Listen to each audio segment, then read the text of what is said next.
नमस्कार प्यारे मित्रों, वेदना चैनल में आपका स्वागत है। मेरी आज की कहानी है बहू तुम इतनी जल्दी माँ मत बनना।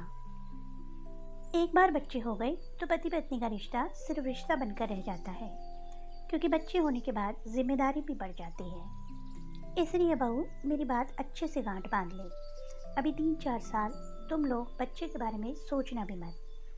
एक दूसरे को अच्छे से समझो, पसंद नापसंद जानो, अपने रिश्ते को पहले मजबूत करो, फिर सोचना मुझे दादी बनाने की। अपनी सास केसरी जी की बात सुनकर सानवी ठगी सी रह गई। दुनिया की पहली सास होगी जो अपनी बहू को जल्दी माँ ना बनने की सलाह दे रही थी। केसरी जी का परिवार मध्यम वर्गीय था। केसरी जी शुरू से ही बहुत महत्वाकांक्षा थी, लेकिन पति नंदन जी की ज़्यादा कमाई नहीं थी। फिर भी अपने 2 बेटे और बेटी को अच्छी परवरिश देने की भरपूर कोशिश करती थी। बड़ा बेटा शेखर जब एक उच्च कंपनी में नौकरी करने लगा तो उन्होंने शेखर को अपनी सभी अधूरी ज़रूरतों और महत्वाकांक्षाओं को पूरा करने का एटीएम मशीन समझ लिया।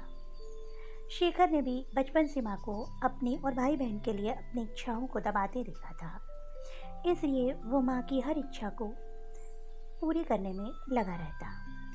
केसरी जी की खुशियों को ब्रेक लग गया जब शेखर ने अपनी पसंद की लड़की से शादी करने का फैसला सुनाया। पहले तो केसरी जी ने सभी दांव लगा दिया कि शेखर उनकी पसंद की लड़की से ही शादी करे, लेकिन शेखर ने ऐलान कर दिया कि वो कोर्ट मैरिज कर रहा है और शानवी को लेकर अलग रहेगा। एटीएम मशीन हाथ से ना निकल जाए, इसलिए उन्होंने सानवी को अपने घर की बहू स्वीकार लिया। केसरी जी अच्छे से जानती थी कि अब शेखर की कमाई पर सानवी का भी अधिकार है और कल जब बच्चे होंगे तो उन्हें कुछ भी नहीं मिलेगा। और अभी तो बेटी उमा और छोटे बेटे अमित का भी भविष्य संवारना है। तब उनके कुटिल दिमाग में यह बात आई कि बहू को प्यार से अपने शीशे में उतारना है। कुछ ऐसा करना होगा ताकि बहू को लगे कि उसकी सास दुनिया की बेस्ट सास है। उन्होंने सोचा कि आजकल की लड़कियों की यही सोच रहती है कि शादी के बाद 2-4 साल मजे करो और फिर बच्चे के बारे में सोचो। तो मैं भी उसी सोच को बढ़ावा दूंगी और एक अच्छी सास बनकर बहू के अरमानों पर पानी फेरूंगी। सानवी अपनी सास केसरी जी की कुटिल और चालाकी को समझ ही नहीं पाई। प्यार से उन्होंने शानवी के ऊपर घर के कामों की जिम्मेदारी इस तरह सौंपी कि लगाम उन्हीं के हाथों में रहे। यह सानवी समझ ही नहीं पाई। शेखर और सानवी की शादी को देखते देखते 2 साल हो गए और इन 2 सालों में उमा की भी शादी हो गई और सानवी को जल्दी बच्चा पैदा ना करने की सलाह भी बीच बीच में केसरी जी देती रही। क्या बहुत अच्छी खुशखबरी सुनाई उमा, मैं आज ही मंदिर जाकर प्रसाद चढ़ाऊंगी और पूरे मोहल्ले में मिठाई भी बांटूंगी। ये कहकर केसरी जी ने फ़ोन रखा और चल दी मंदिर में आकर उन्होंने शानवी को शाम के खाने की लिस्ट थमा दी। बहू, आज रात के खाने में शाही पनीर, मिक्स सब्जी, नान और चावल मेवे की खीर बना लेना। क्यों मम्मी जी, शाम को कोई पार्टी है क्या? शानवी ने उत्सुकता से पूछा। हाँ, लेकिन शाम को सबके आने पर बताऊंगी। अभी तुम जल्दी जल्दी हाथ चलाओ। सानवी को हुक्म देकर कमरे में चली गई और लिस्ट बनाने की लगी कि बेटी के ससुराल क्या क्या भेजना है।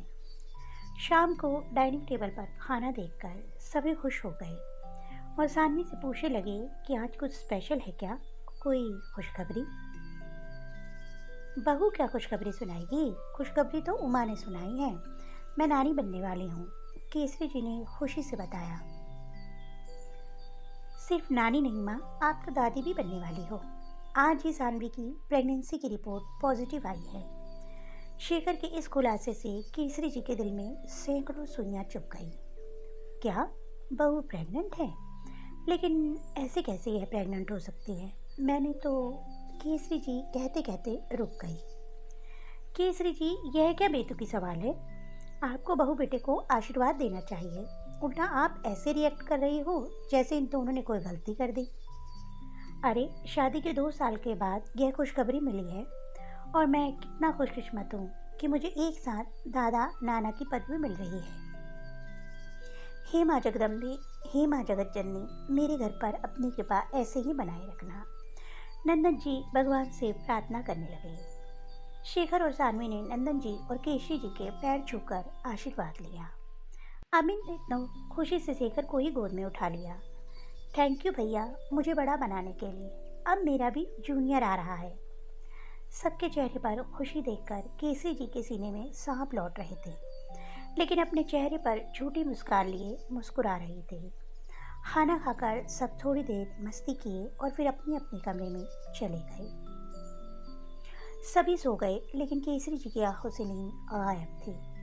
उन्हें कमरे में बेचैनी होने लगी तो बालकनी में आ गए। क्या हुआ मम्मी जी, आप सोई नहीं? केसरी जी ने पलट कर देखा तो सानवी खड़ी थी। मम्मी जी, आप यही सोच रही हैं ना कि मेरे इतना समझाने, अरे नहीं, मेरा इतना कोशिश करने पर भी सानवी प्रेग्नेंट कैसे हो गई? आपने कोशिश बहुत अच्छी की। जब आपने मुझे पहली बार यह कहा था कि बहू तुम इतनी जल्दी माँ मत बनना, तो मैं सोचने लगी कि आप बहुत अच्छी सास हैं, जो औरों की तरह बहू के आते ही बच्चा चाहिए की रट नहीं लगा रही। आप जानबूझ के ऐसे हालात पैदा करती कि मैं और शेखर ज़्यादा से ज़्यादा एक दूसरे के साथ वक्त ना बिता सकें। मुझे तब भी आप पर कोई शक नहीं हुआ, लेकिन उमा की शादी के बाद एक दिन मैंने आपकी और उमा की फ़ोन पर बात सुन ली थी। आप उमा को समझा रही थी, शादी के बाद जितनी जल्दी ससुराल वालों को खुशखबरी सुना दोगी तो तुम्हारी इज्जत बढ़ जाएगी, और फिर एक बार बच्चा हो गया तो पति और सास ससुर सब तुम्हारे आगे पीछे घूमेंगे। बच्चा पति पत्नी के रिश्ते को और मजबूत करता है। घूमना फिरना तो जिंदगी भर लगा रहेगा। आपके इतनी महान सलाह को सुनकर मैं स्तब्ध रह गई। फिर आपने कहा, अरे पगली, तू कुछ नहीं समझती। शेखर के सिर पर अभी बच्चे की कोई जिम्मेदारी नहीं है। अभी उसकी सैलरी का सबसे बड़ा हिस्सा मुझे ही मिल रहा है। शानवी को तो मैंने बहला दिया कि अभी माँ बनने की ज़रूरत नहीं। जिस दिन उसके अपने बच्चे हो गए तो मैं अपनी और तुम्हारी ज़रूरतें कैसे पूरी करूँगी? वैसे भी अपनी पसंद की लड़की से शादी करके शेखर ने मेरे अरमानों पर पानी फेर दिया, लेकिन उसकी सैलरी पर इतनी आसानी से अपना हक नहीं छोड़ सकती। इसलिए मेरी सलाह मान और जल्दी ही खुशखबरी सुना। शानवी के मुंह से अपना सच सुनकर केसरी जी की सिट्टी पिट्टी गुम हो गई। उनकी जुबान तालू में चिपक गई। बहू, तुम गलत गलत तो मैं थी मम्मी जी, जो आपको एक अच्छी सास समझ बैठी। आप तो बहुत पहुंची हुई खिलाड़ी निकली, लेकिन आप भूल गई कि अगर 100 दिन सास के तो एक दिन बहू का, और वो एक दिन आज है। मुबारक हो मम्मी जी, आज का दिन आपकी ज़िंदगी का सबसे खुशनुमा दिन है। आप नानी के साथ दादी भी बनने वाली हैं। शानवी ने केसरी जी के गालों पर किस किया और एक आंख दबा दी। तो दोस्तों, आपको मेरी कहानी कैसी लगी कमेंट बॉक्स में अवश्य बताइएगा। अगर आपको मेरी कहानी अच्छी लगी तो मेरी कहानी को लाइक कीजिए और मेरे चैनल को सब्सक्राइब कीजिए। जल्द ही एक नई कहानी के साथ मिलूंगी, तब तक के लिए बाय बाय।